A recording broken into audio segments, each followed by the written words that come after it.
Au nom du Père, du Fils et du Saint-Esprit. Amen. La paix de Jésus soit dans votre maison. J'espère que vous allez bien. Nous lisons l'évangile de Saint Matthieu, chapitre 6, versets 7 à 15.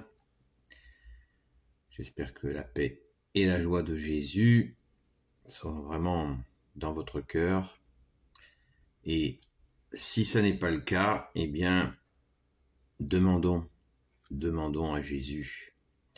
Merci, bien-aimé Jésus, de nous remplir de ta paix et de ta joie. Alléluia.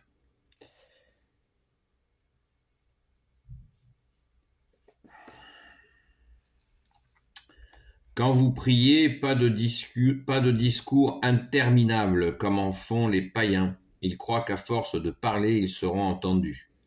Ne leur ressemblez pas, pensez-y. Avant même que vous ne demandiez, votre Père sait de quoi vous avez besoin. Le Notre Père, vous donc priez ainsi, Notre Père qui est dans les cieux, que ton nom soit sanctifié, que ton règne vienne, que ta volonté se fasse. Sur la terre comme au ciel, donne-nous aujourd'hui le pain qu'il nous faut, pardonne-nous, toi, nos dettes, comme nous l'avons fait pour ceux qui nous doivent. Et ne nous laisse pas tomber dans la tentation, mais délivre-nous du mauvais. Sachez-le, si vous pardonnez aux autres leurs offenses, votre Père céleste vous pardonnera aussi. Mais si vous ne pardonnez pas aux autres, votre Père non plus ne vous pardonnera pas vos offenses. Merci Jésus pour ta parole. Alléluia. On rejoint la question du pardon que nous avons déjà abordée il y a très peu de temps. Merci Jésus. La question des moulins à prière. Il faut discerner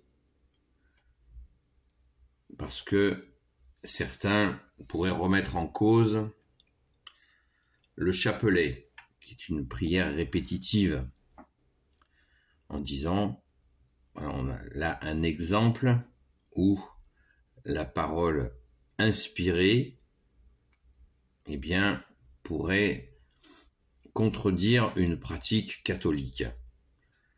Faisons très attention à ces remises en cause qui peuvent venir notamment du monde protestant évangélique, qui remet en cause des pratiques catholiques, alors que l'Église catholique est l'Église primitive et qui ont souvent une présentation à la lettre. Et pourtant, la Sainte Écriture le dit elle-même, la lettre tue et le Verbe vivifie. Quand Jésus, bien-aimé, tu nous dis de ne pas faire comme les païens par des prières répétitives, ça ne concerne en aucun cas le chapelet. Il faut être sérieux, car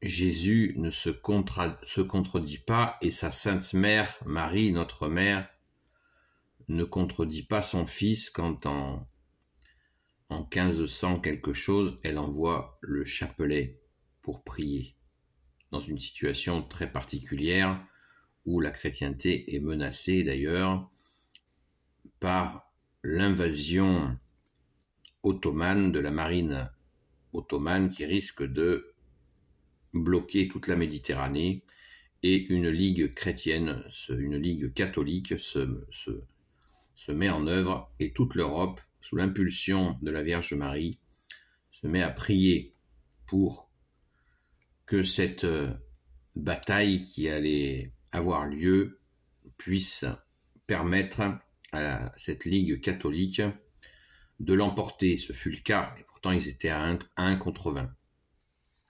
Et là, effectivement, il y a eu de nombreuses prières répétitives. Donc, il ne faut pas faire de confusion entre...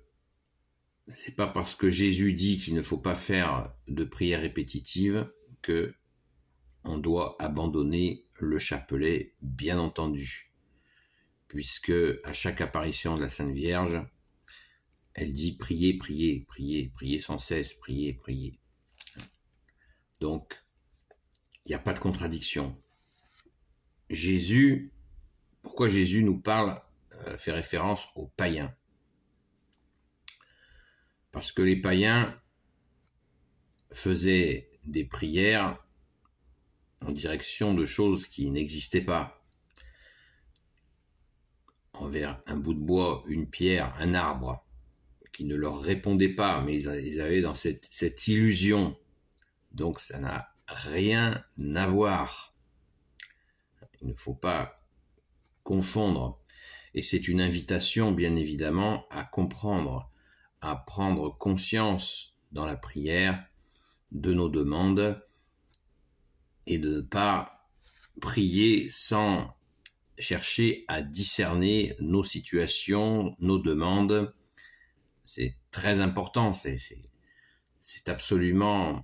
Jésus s'adresse à notre intelligence. La prière répétitive du chapelet est très intéressante. Pour ceux qui la pratiquent, ils le comprennent très bien. Aller à la Sainte Messe, prier, sont vraiment des choses nécessaires. De la même manière, à la Sainte Messe, c'est répétitif, si on va par là. Eh bien non, ça n'est pas répétitif. C'est fidèle. Voilà la différence. C'est que nous sommes dans un monde où les ténèbres sont extrêmement actives et il nous faut être fidèles, manifester notre fidélité. Vous voyez comme une mauvaise compréhension de la Sainte Écriture peut étriquer, alors que le but même de la Sainte Écriture, c'est de développer notre intelligence. Alors faisons attention aux conseilleurs qui ne sont pas les payeurs. Les conseilleurs qui lisent la Bible mot à mot.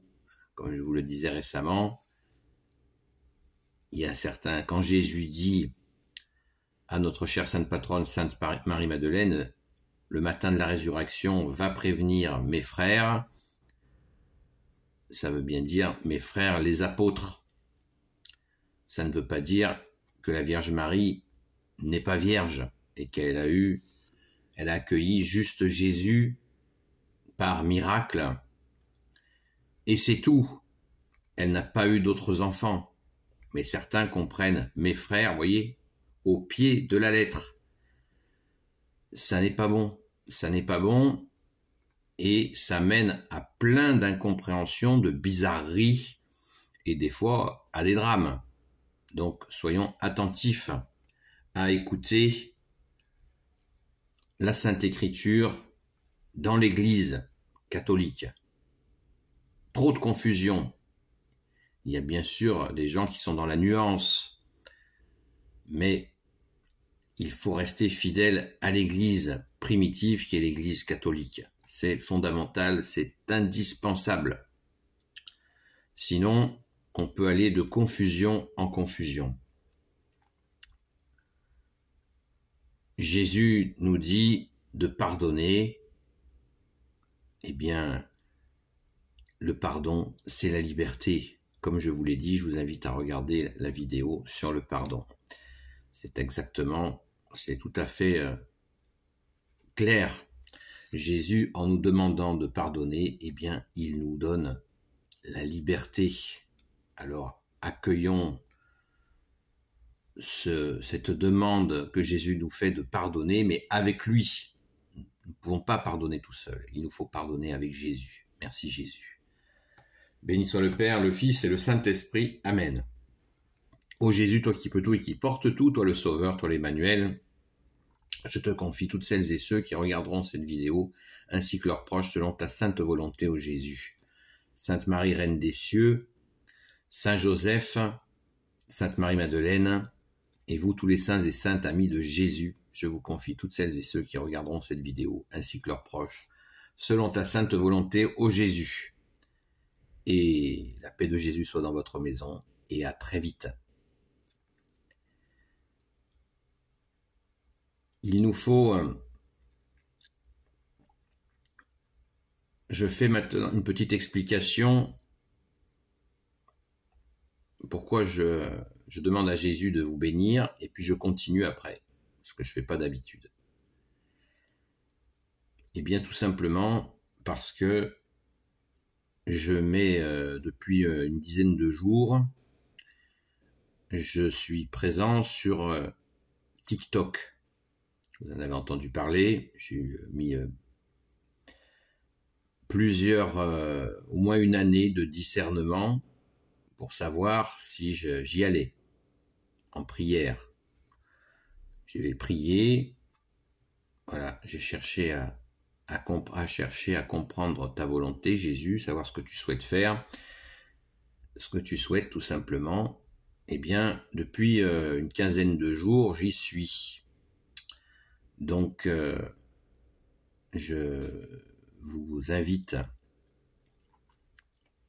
à aller y faire une petite promenade. Vous y trouverez, bien sûr, les mêmes vidéos, mais depuis quelque temps, certains l'auront remarqué, je m'arrête à 10 minutes et puis je continue avec les abonnés de YouTube. Car, vous le savez peut-être, sur TikTok, les vidéos sont limitées à 10 minutes. Donc pour ne pas avoir à faire 10 000 vidéos, je continue, j'approfondis avec les habitués de YouTube ou les nouveaux arrivants, pas de souci. Donc sur TikTok, le nom de la chaîne sur TikTok est Seul Jésus sauve. Seul Jésus sauve. C'est le nom de la chaîne sur TikTok. Même chose sur Facebook. Donc si vous voulez rejoindre Seul Jésus sauve sur TikTok, Facebook et Instagram, c'est en train de se modifier, de se mettre en place. C'est déjà en place, mais ce n'est pas à jour. Donc, n'hésitez pas à venir et à transmettre ce que je fais par ta grâce, ô Jésus. Merci Jésus bien-aimé, c'est toi notre seul enseignant. Donc, avec le nom Seul Jésus sauve. Ce qui est aussi le nom sur Telegram. TikTok, Facebook, Telegram. Alors pourquoi aller sur tous ces réseaux sociaux? Pour la même raison que je suis là. Voilà, tout simplement. Parce que il y a énormément de choses sur ces réseaux, énormément de chez énormément. Voilà. Donc il s'agit de donner la version de ce que je fais par ta grâce, bien-aimé Jésus. Et comme je le dis souvent, si c'est même pour une seule personne qui se tournerait vers Jésus, eh bien, il faut le faire. Merci Jésus. Et merci à toutes celles et ceux, merci Jésus, merci à notre Sainte Mère Marie, merci à Saint Joseph, merci Sainte Marie-Madeleine, notre chère Sainte Patronne, et merci aussi à Saint Michel, à tous les saints et saintes amis de toi Jésus. Merci Saint Michel Archange, merci Saint Gabriel Archange, merci Saint Raphaël Archange, merci à tous tes anges, ô Jésus, qui te servent, et merci à toutes celles et ceux qui me soutiennent. C'est très important. Je prie pour vous, vous priez pour moi, et vraiment un grand merci de votre soutien. Voilà, donc je reviens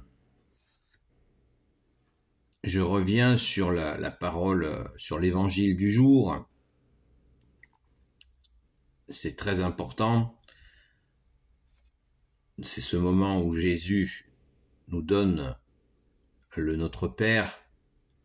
Alors là, c'est pareil, on peut se dire, et pourquoi on ne dit pas cette traduction du Notre Père? Vous voyez, on pourrait aussi douter de l'Église catholique en se disant, mais pourquoi on ne prie pas cette parole qui a quelques nuances quand même, pourquoi on ne le fait pas? Eh bien, pour la même raison. Pour la même raison, c'est que l'Église a discerné. L'Église discerne sans cesse. L'Église, la Sainte Église catholique discerne. La Sainte Écriture est inspirée par Jésus et par son Père. Nous le savons. Mais Jésus s'adresse à des hommes et dans son Église, dans l'Église que Jésus a créée, il a nommé des personnes, à commencer par les apôtres qui ont fait Église, l'Église catholique, et ces gens ne cessent de discerner. Donc nous avons effectivement un Notre Père qui ne correspond pas à la lettre à cette traduction que je viens de vous lire. Donc ça mérite réflexion et apaisement, parce que l'Église ne se trompe pas. Elle est au service de Jésus, la tête de l'Église, c'est Jésus, et nous avons besoin de ces hommes et ces femmes qui ont été choisis par Jésus pour discerner, car ils ont donné leur vie à Jésus pour mettre en œuvre cette Église. Et ce n'est pas à des personnes qui le font comme ça, d'un coup, qui le font occasionnellement, qui vont nous faire, ou qui le font par intérêt, parce vous savez qu'il y a des centaines d'églises qui se créent, qui ne sont pas catholiques bien sûr, pour des questions d'argent. Les gens forment un groupe, ils sortent la Bible, et puis ils commencent à faire leur tambouille, si je peux m'exprimer ainsi. Et c'est très grave, parce que ça fait des groupes sectaires. Et puis bien sûr, chacun ne dit pas la même chose. Dans certains petits villages, même de France, vous avez des fois le dimanche 5 cultes dans un petit village de 500 habitants. Et je ne vous dis pas ce qui se passe en Afrique. J'ai des témoignages de première main de prêtres qui ont séjourné en Afrique, qui m'ont expliqué comment ça se passe, y compris de la malhonnêteté de base. Donc, faisons attention que la Bible peut être utilisée à des fins, c'est bien triste, à des fins de constitution de groupes, de pouvoir, d'argent et parfois même de choses encore plus... voilà. Donc, soyons fiers d'être catholiques et soyons tout à fait mesurés quand nous entendons des remises en question de ce que nous faisons par des personnes qui font du mot à mot et qui peuvent nous emmener dans le doute, dans une dérive qui consiste à dire, tout simplement, que nous ne sommes pas dans le respect de la parole de Dieu, comme si la Bible était un code. Nous devions obéir au doigt et à l'œil de la Bible. Alors que la Bible est inspirée par Dieu, par Jésus qui est Dieu, et nous devons rechercher, la Bible nous aide à comprendre la parole de Dieu. Et la parole de Dieu s'est manifestée en une personne, qui est Jésus, le Christ Jésus, et qui l'a offerte oralement à ses saints apôtres. Oralement. Puisque la Bible n'est arrivée qu'en l'an 400. La Bible complète. Vous voyez ? Donc il y a eu le temps de faire de l'oralité, sans oublier que les épîtres de saint Paul aussi ont fait leur chemin. Donc la Bible complète, Ancien et Nouveau Testament, était prête en l'an 400. C'est dire si l'Église catholique a fait son chemin. Et nous nous appuyons sur ce chemin qui est appelé habituellement dans l'Église catholique la tradition. Voilà. Et c'est bien, c'est la tradition de chez tradition, c'est-à-dire l'accueil de la parole de Dieu que tu es Jésus. Hein, la parole de Dieu, c'est Jésus. Quand on nous dit la parole de Dieu, c'est la Bible, non. Dans la Bible, il y a la parole inspirée de Dieu. C'est une nuance qui n'est pas évidente à comprendre, mais il nous faut le réaliser. Je vous ai transmis il y a quelque temps une vidéo de l'abbé Hervé Marie, qui en parle bien mieux que moi, et je vous invite à écouter ses travaux. N'hésitez pas, si le sujet vous intéresse, si vous voulez approfondir cette question, n'hésitez pas. C'est très intéressant. Et il remet l'église au centre du village, comme dit l'expression. Merci Jésus, alléluia. Je vous souhaite de continuer à bien comprendre paisiblement dans la paix de Jésus. Et c'est pour ça que depuis que je fais des vidéos, merci Jésus par ta grâce, je ne cesse de dire que Jésus est notre seul enseignant, de façon à bien marquer la vérité. C'est Jésus notre seul enseignant, il s'adresse à chacun de nous dans nos vies, et l'Église est dépositaire, la Sainte Église catholique apostolique est dépositaire de la parole. Elle a reçu la parole et elle l'a mis en œuvre en premier sans aucun texte.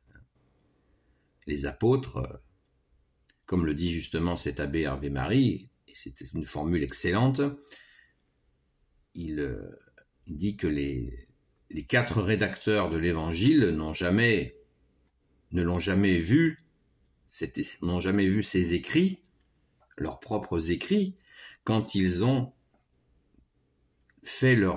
quand ils ont diffusé la parole de Dieu. C'est très juste ça. Je vous invite à le méditer. Saint Matthieu, Saint Marc, Saint Luc et Saint Jean, quand ils ont transmis la parole de Jésus, ne l'ont jamais vue écrite. Je crois que ça résume très bien les choses. Alléluia. Béni soit le Père, le Fils et le Saint-Esprit. Amen.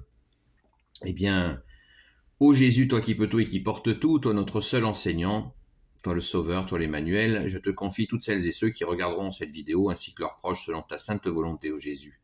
Sainte Marie, Reine des cieux, toi l'Immaculée Conception, toi qui écrases le serpent, toi qui as la lune sous tes pas, toi notre Mère, Notre-Dame. Saint Joseph, toi le juste et le saint, toi le sage, toi la terreur des démons, toi le saint gardien de la Sainte Église catholique apostolique. Sainte Marie-Madeleine, notre chère sainte patronne. Et vous, tous les saints et saintes, amis de Jésus, Saint Michel Archange qui est comme Dieu, Saint Gabriel Archange, Saint Raphaël Archange et tes anges guérisseurs, et vous tous les anges qui servez Jésus, je vous confie toutes celles et ceux qui regarderont cette vidéo, ainsi que leurs proches, selon ta sainte volonté, ô Jésus. La paix de Jésus soit dans votre maison, et je vous dis à très vite.